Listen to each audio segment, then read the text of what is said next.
বদামল থেকে বাঁচায় রাখবে নামাজ। কিন্তু আমার সমাজে বহু নামাজি আছে বদামল করে, মিথ্যা কথা বলে নামাজ পড়ে, অন্যের হক নষ্ট করে নামাজ পড়ে, চুরি করে, দুর্নীতি করে নামাজ পড়ে। এমন নামাজি আছে না নাই? আল্লাহর ওয়াদা, নামাজ এমন নামাজ মানুষের সমস্ত পাপ থেকে ফিরাবে নামাজ। এই পাপের দুইটা ব্যাখ্যা, ফাহশাও মানি বদামল, মুনকারও মানি বদামল। সব বদামল থেকে মানুষকে বাঁচাবে নামাজ। ফাহশা এমন বদামল যেগুলো বুঝতে হলে বিবেক যথেষ্ট, দলিল পর্যন্ত যেতে হয় না, যদিও দলিল ঠিক আছে। যেমন বলেন তো আমাকে, মিথ্যা কথা বলা এটা কি বদামল না নেক আমল? বলেন বলেন। আপনারা উঠা বসা করলে আমি কিন্তু হাত উঁচু করে মোনাজাতটা দিয়ে দিব, 1 সেকেন্ড দেরি করব না। কারণ আপনাদের থেকে আমাদের কষ্ট সারা জমিন এক জায়গায় করলো কষ্টর তুলনা হবে না। কথা বলার মতো কষ্ট জমিনে আর কোনো কাজ নাই। এই কথা বলা এত কষ্ট, এরপরে যদি টাইম মতো ঘুম না হয়, খানা না হয়, আবার 2, 4, 5, 10 মিনিট কথা বলা একটা ভিন্ন ব্যাপার। কিন্তু ঘন্টাকে ঘন্টা, তাও এক লাইনের মানুষ থাকলে বয়ান করা একটু সহজ। কিন্তু এখানে তো হরেক ধরনের মানুষ বসা, বিভিন্ন লাইনের মানুষ। যারা আমগো কাফের কইলে কলিজা ঠান্ডা হয়, এরাও এখানে বসে আছেন, ঠিক নেই? সবাই বসে আছেন, বিভিন্ন লাইনের মানুষ বসা আছেন। এদের জেহেন ঠিক রেখা কথা বলা, তাও আবার দেখে দেখে বললে কিছুটা নিয়ন্ত্রণে রাখা যায় না। সব মুখস্থ বলতেছি, আবার মাথা ঠিক থাকে না, খানাও ঠিক নাই, ঘুম ঠিক নাই। একটা মানুষ যদি টাইম মতো না ঘুমায়, ওর চলাফেরা কথার কোনো ব্যালেন্স থাকে না। সব কিছুর এক জবাব আমার মাওলার কুদরতের দ্বারা হচ্ছে। সব আমার আল্লাহর কুদরত। একটার পরে একটা, একটার পরে একটা কথা যে বের হচ্ছে, কোনটার পরে কোন কথা বলবো, এটা কি আগের থেকে লেখা, মুখস্থ করা? একটা কথা যদি আঁকা বাঁকা হয়, মানুষের দিল আঁকা বাঁকা হয়ে যায়, বড় কঠিন এক বিষয়। দুনিয়ার প্রধান উপদেষ্টা জাতির সামনে ভাষণ দিবেন, প্রধানমন্ত্রী ভাষণ দিবেন, এটারে আবার লেখা দেওয়ার জন্য টিম বানায়, টিম গঠিত করে, টিম বক্তব্য সাজায়। 5 মিনিটের বক্তব্য লেখা, এটারে আবার কয়েকবার মুতালা করতে হয়। না জানি একটা শব্দ ভুল হইলে আমার সব শেষ হয়ে যায়। 5 মিনিটের বক্তব্য দিবে রাষ্ট্রপতি, সেটা আবার লিখে দেওয়া হয়, এই এতটুকু বক্তব্য দেখে দেখে করবে। আর একদিন আর 2 দিন না, 12 মাস, কই রাত আর কই দিন, কই রৌদ্র আর কি বৃষ্টি, কি গরম কি শীত, ঘন্টাকে ঘন্টা বয়ান, জোহরের পরে, আসরের পরে, মাগরিবের পরে, এশার পরে, এভাবে চিল্লায় চিল্লায় বয়ান আর বয়ান আর বয়ান 12 মাস। কেমনে সম্ভব? আমার রবের দয়ায় সম্ভব। এরপরেও 2-1টা কথা ভুল তো হওয়াটা স্বাভাবিক। আল্লাহ ভুল করাবেন যাতে করে বান্দা নিজের ছোট মনে করে, তওবার দরজা খুঁজে। কিন্তু এই 2-1টা ভুল ধইরা যেই মানুষগুলো আলেমদেরকে ট্রলবাজি করে, আলেমদের সম্মান নিয়ে প্রশ্ন তুলে, বাজে মন্তব্য মানুষের অন্তরে বিভ্রান্ত ছড়ায়, ওরা মানুষ নামের কলঙ্ক, ইসলামের বড় দুশমন।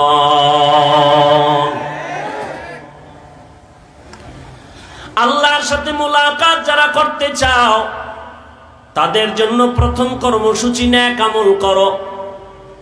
নেক আমল, বদ আমল যেন করা না হয়।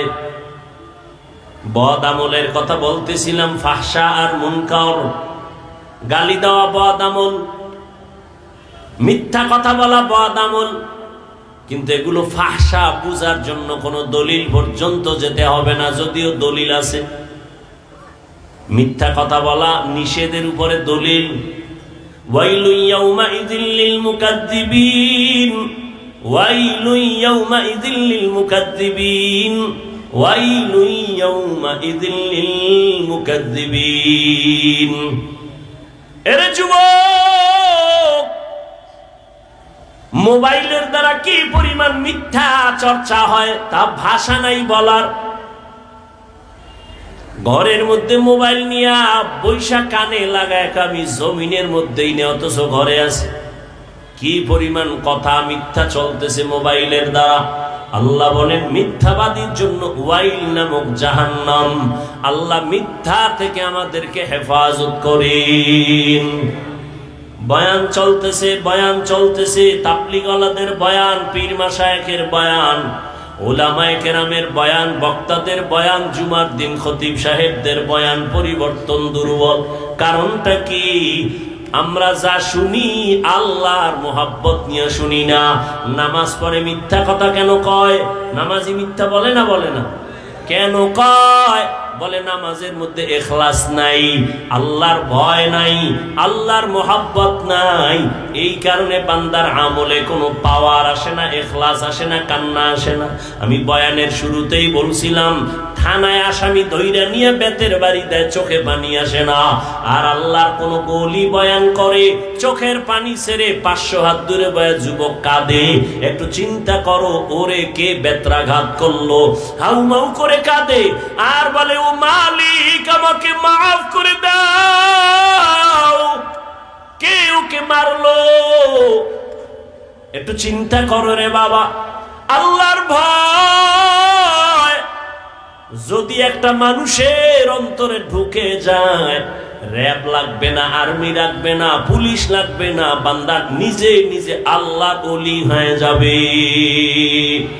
সোহবাতে সালে তোরা সালে কুনাত, সোহবাতে তালে তোরা তালে কুনাত জামানা, সোহবাতে বা আউলিয়া বেহতেরা সদ সালাতাত বেরিয়া। ইখলাস ওয়ালা আমল। আল্লাহর এক বান্দি, নারী না পুরুষ? আল্লাহর এক বান্দি। শুনো ও পর্দার আড়ালের মা বোনেরা, ও যুবক, বৃদ্ধ বাবাজি, এক আল্লাহর বান্দি জীবনটা ভর শুধু গুনাহ গুনাহ গুনাহ করেছে, এমন কোন গুনাহ নাই করে নাই। ওই আল্লাহর বান্দি গুনাহগার, এলাকার সবাই জানে বড় খারাপ, চরিত্রহীন। ওই নারীটা রাস্তা দিয়া কোথাও যেন হেঁটে যায়, হঠাৎ করে তাকায়া দেখে রাস্তার পাশে একটা কুকুর পানির পিপাসায় জিহ্বা বের করে কান্না করে। ওই জাহান্নামী গুনাহগার বান্দিটার অন্তরে মায়া আসছে, দৌড়াইতেছে এই কুকুরটাকে একটু পানি পান করাবে। কোথায় পানি পাবে? তালাশ করে দেখে একটা পানির কূপ আছে জঙ্গলের ভেতরে, কিন্তু পানি অনেক নিচে, উঠানের কোনো পাত্র নাই। পায়ে ছিল আল্লাহর বান্দির চামড়ার মুজা, চামড়ার মুজাটা কইলা ওখানে পানি উঠাবে, কিন্তু পানি এখনো হাতের নাগালে আসে না। আরো নিচে আল্লাহর বান্দির মাথায় ছিল বড় একটা ওড়না।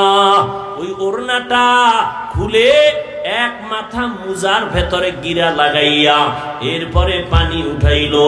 পানি উঠাইয়া চামড়ার মুজায় করিয়া ওই জাহান্নামী গুনাহগার নারী কুকুরটাকে পানি পান করায় দিছে। কুকুর শান্ত হয়ে গেছে। রহমতের নবী সাহাবায়ে কেরামদেরকে ঘটনা বইলা বলতেছেন, ও সাহাবায়ে কেরাম, ওই নারীটা যখন পানি পান করাইলো কুকুরের, হঠাৎ গায়বী এক আওয়াজ, কে যেন আওয়াজ দিতেছে, ও জাহান্নামী নারী, কুকুরকে পানি পান করানোর বরকতে তোমার জীবনের সব গুনাহ মাফ হয়ে গেছে। আতিনা ফি দারে দুনিয়া না হাসান, আতিনা ফি দারে উকবা না হাসান, ইয়া গিয়াসাল মুস্তাগীসিন ইহদিনা লিফতিখারা বিল উলুমি ওয়াল গিনা। রহমতের নবীর একজন সাহাবী, কিশোর, নবীর কলিজার আপন একজন সাহাবী। যুবকেরা ভালো করে শুনো, কই চলতেছ রে যুবক? আমি কিন্তু তোমাদের এত চিল্লাইয়া বয়ান শুনাই, কিন্তু একবারও বলি নাই টুপি পরো, দাড়ি রাখো, তসবি হাতে নিয়ে আমগো মতো বড় হুজুর হও, স্কুল ছেড়ে দাও, একবারও বলি নাই। ও যুবক বাবা, আমি তোমাকে হুজুর হইতে বলবো না, তোমাকে আমি কি বলবো জানো? তুমি স্কুলে পড়ো বাধা নাই, কলেজে পড়ো বাধা নাই, চাকরি করো বাধা নাই, ব্যবসা করো বাধা নাই, লেখাপড়া করে ডাক্তার হও দোয়া করি, ইঞ্জিনিয়ার হও দোয়া করি, একজন প্রফেসর হও দোয়া করি। তবে আমার কলিজার একটা মাত্র দাবি, ডাক্তার হও, ইঞ্জিনিয়ার হও, প্রফেসর হও, কিন্তু বেয়াদব হইবা না। তোমার ব্যবহারে কোনোদিন যেন মা বাবা কষ্ট না পায়, তোমার আচরণে যেন আলেম কখনো কষ্ট না পায়, তোমার ব্যবহারে যেন কখনো কোনো মুরব্বী কষ্ট না পায়, তোমার ব্যবহারে যেন কখনো বন্ধু কষ্ট না পায়। মন্তরের কষ্টের বড় বড় মারাত্মক। আদোবালা জিন্দেগি নিয়ে চলো ও যুবক। আজকে তোমাকে পায়ে ধরে ধরে কতটা বিনয়ের সাথে আমি বুঝাইতেছি, মনে হয় যেন তোমার টাকার কেনা গোলাম আমি, এতটা বিনয়ের সাথে বলি। আবার মাঝে মাঝে ক্ষমাও চাই, মনে কষ্ট নিছেননি মাফ করেন, আবার মোনাজাতে আল্লাহর কাছে ক্ষমা চাই। এত নরম হইয়া বয়ান করি, কারণটা কি রে বাবা? তুমি আমার বেতন দাও না, বরং তুমি আমারে গালি দাও তাও শুনি, তুমি আমার বিরুদ্ধে লেখো তাও আমি জানি, এরপর একটা গালি দেই না, বরদোয়াও কোনো আলেম করে না, বরং পায়ে ধরে ধরে বুঝাই। এরপরও কেন তুমি টুপি পরো না, কেন নামাজ পড়ো না, কেন মা বাবার দোয়া নেওয়ার চেষ্টা করো না? বুঝি না রে বাবা। আজকে আমিও তো তোমার মতো যুবক, তুমিও মুসলমান, আমিও মুসলমান, তোমার আমার আল্লাহ এক, তোমার নবী আমার নবী এক, তোমার কাবা আমার কাবা এক, তোমার কোরআন আমার কোরআন এক, তোমার ধর্ম আমার ধর্ম এক, তোমার কালেমা আমার কালেমা এক। দুনিয়াতে আসছি তাও কিন্তু এক, বিদায় বেলা মরণকালে কাফন হবে তিনটা, তাও হবে এক। আমারও তিন কাফন, তোমারও তিন কাফন। আমি বক্তা হিসাবে একটা কাফন কেউ বাড়াইয়াও দিবে না, তুমি গরিব হিসাবে একটা কাফন কেউ কমাইয়াও দিবে না। কালার তাও হবে এক নাকি আলাদা? হুজুরদের কালার একরকম, অন্যদের আর এক রকম। সবার কাফনের কালার এক। কাফনের উপরে লেখা থাকবে বড় হুজুরের লাশ, থাকবে কোটিপতির লাশ, চেয়ারম্যানের লাশ, কিচ্ছু লেখা থাকবে না। মালিকের লাশটাও যেমন পড়ে আছে, গোলামের লাশটাও তেমন পড়ে আছে। ইমাম সাহেবের আর মুক্তাদির লাশ একাকার হয়ে আছে, কবরে রাখবে। ওই কবরটাও তোমার আমার এক। কবরের মধ্যে প্রশ্ন করা হবে তিনটা, তাও কিন্তু এক। আমাকে যেই প্রশ্ন করবে আপনাদের একই প্রশ্ন করবে। রবের পরিচয় দাও, ধর্মের পরিচয় দাও, রাহমাতুল লিল আলামিনের পরিচয় দাও। রহমতের নবী বলেন এই তিনটা প্রশ্নের জবাব যারা দিবে তাদের কবর হবে রওজাতুম মির রিয়াজিল জান্নাহ। আর যারা দিতে পারবে না তাদের কবর হবে হুফরাতুম মিন হুফারিন নার। ও যুবক, তুমিও মুসলমান, তুমি আল্লাহ মানো, কোরআন মানো, হাদিস মানো, কিন্তু বুঝি না, আমি টুপি খুলতে চাই না, আর তুমি পাও ধরার পরে টুপি দিতেই চাও না। তুমি কেমন মুসলমান? আমি দাড়ি কাটতে চাই না, আর তুমি মুসলমান দাড়ি রাখতেই চাও না। আমি মসজিদে না ঢুকলে লজ্জা পাই, আর তুমি কেমন মুসলমান মসজিদে ঢুকতে লজ্জা পাও। আমি পর্দা না করলে লজ্জা লাগে, তুমি কেমন মুসলমান যে পর্দা করতে গেলে তোমার লজ্জা লাগে। বুঝি না যে আমরা কি ভুলে আছি নাকি তোমরা ভুলে আছো, বুঝে আসে না রে বাবা। সমস্ত নবীরা একই বয়ান করে গেলেন, সাহাবায়ে কেরাম এই বয়ান করে গেলেন, লক্ষ লক্ষ লক্ষ লক্ষ ওলামায়ে কেরাম একই বয়ান করলেন। আল্লাহর গোলামি করো, মদিনার নবীর আদর্শ মতো চলো। ও যুবক বাবারা, বৃদ্ধ বাবাজিরা, আমরা যারা নবীর তরিকা মানিয়া চলি, আপনারা যারা নবীর তরিকা আদর্শ মানেন না, বলেন আপনা আমাদের থেকে কত দামি আছেন, উপরে আসেননি? আছেন? বরং আমরা যেমন আপনারা তিন বেলা খান, আমরাও তিন বেলা খাই। আপনারাও রাতে ঘুমান, আমরাও ঘুমাই। আপনারাও ব্যবসা করেন, আমরাও করি। আপনারা বাজারে যান, আমাদের নবীর আদর্শওয়ালারাও যায়। আপনিও দেশ বিদেশ স্বাধীনভাবে ঘুরেন, নবীর আদর্শওয়ালারাও দেশ বিদেশ স্বাধীনভাবে ঘুরে। ব্যবধানটা কই বুঝি না। হয়তো আপনি বলবেন আপনার বিল্ডিং আছে, টাকার অভাব নাই। না, ওই বিল্ডিং করে লাভ কি?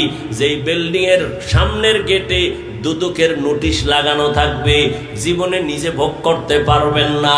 ওই টাকা পয়সার বাহাদুরি করে কি লাভ, যেই টাকা নিজে খেতে পারবেন না? এর থেকে টিনের ঘর থাকা অনেক ভালো।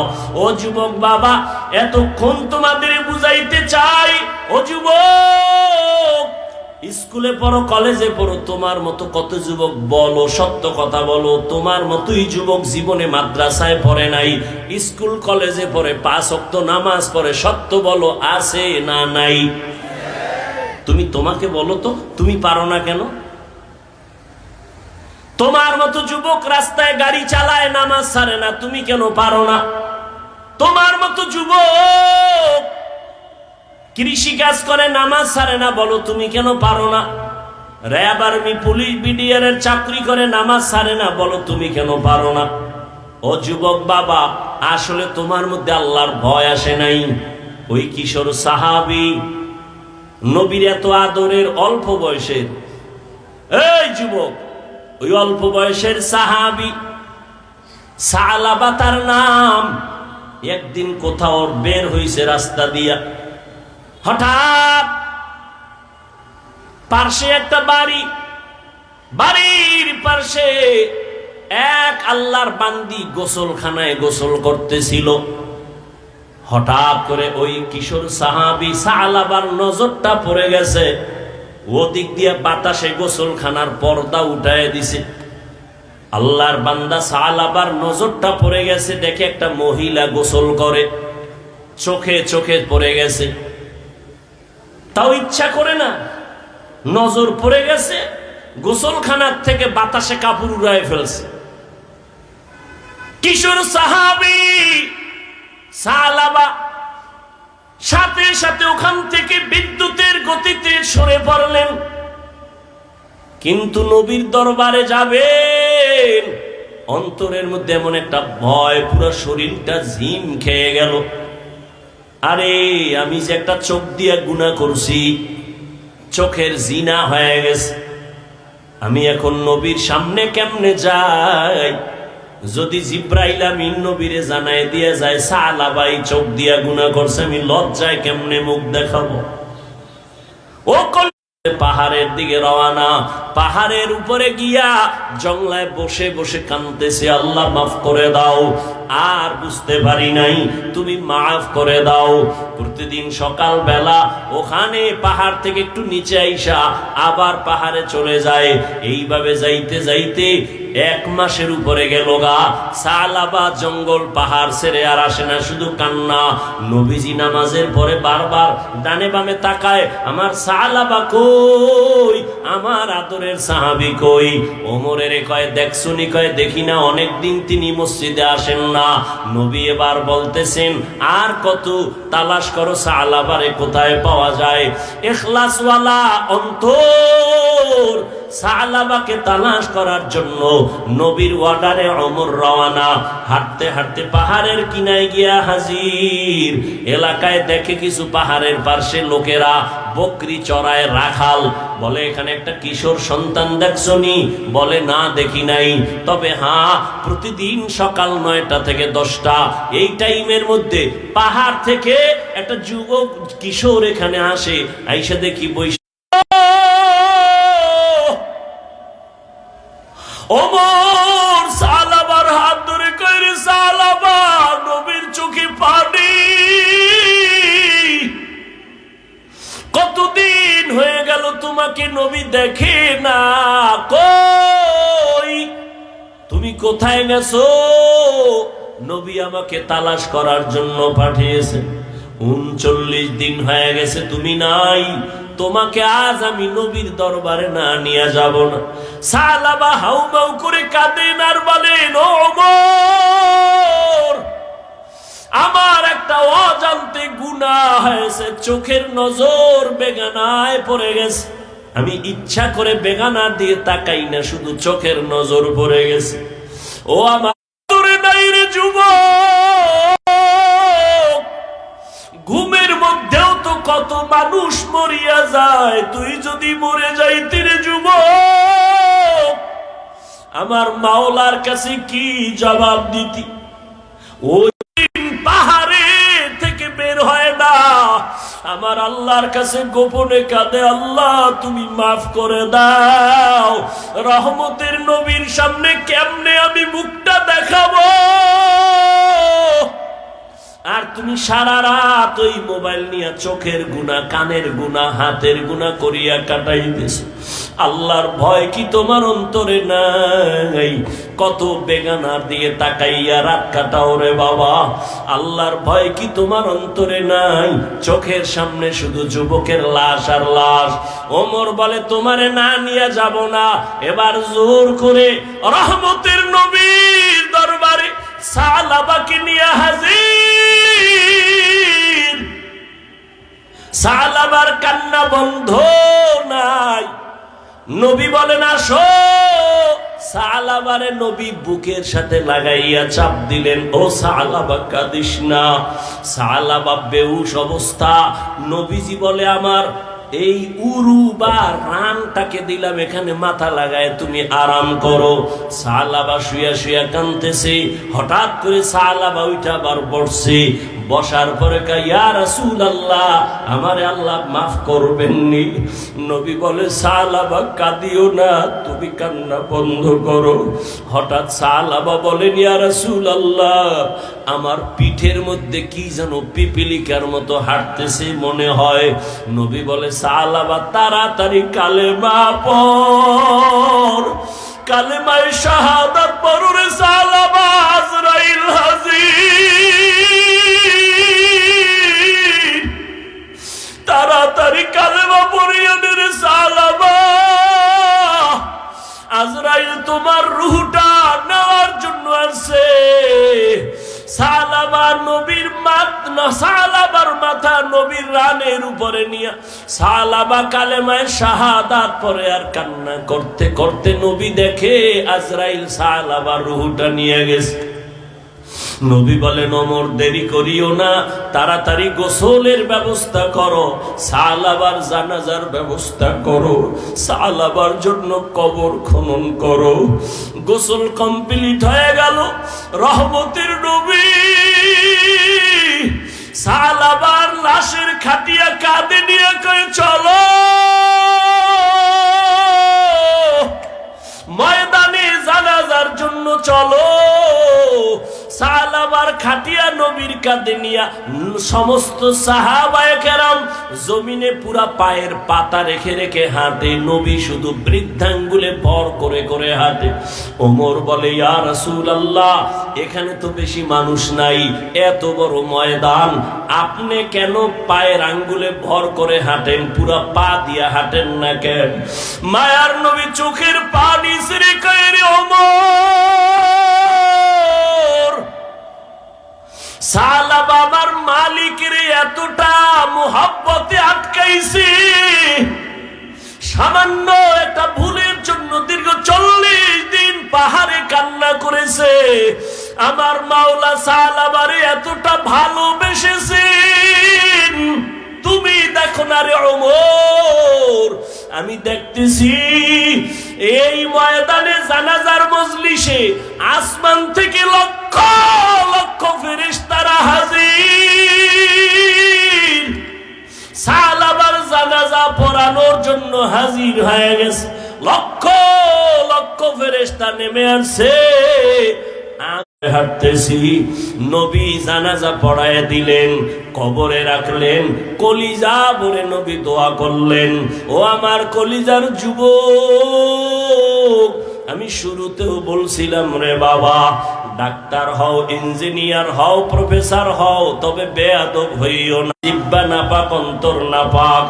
ও আল্লাহ, কোন আমল তো করতে পারলাম না, তোমার মোলাকাতের জন্য শর্ত নেক আমল লাগবে ইখলাসের সাথে, আমলই তো করতে পারলাম না। এ জীবনে কত নামাজ ছেড়ে দিলাম, কতবার দাড়ি কাটলাম, কতবার গুনাহ করলাম, হাতের দ্বারা, পায়ের দ্বারা, চোখের দ্বারা। আমার গুনার খবর আমার মা জানে না, ভাই জানে না, বোনেরা জানে না, জানলে আমাকে লজ্জায় আর কাছে আসতো না, সম্মানও দিত না।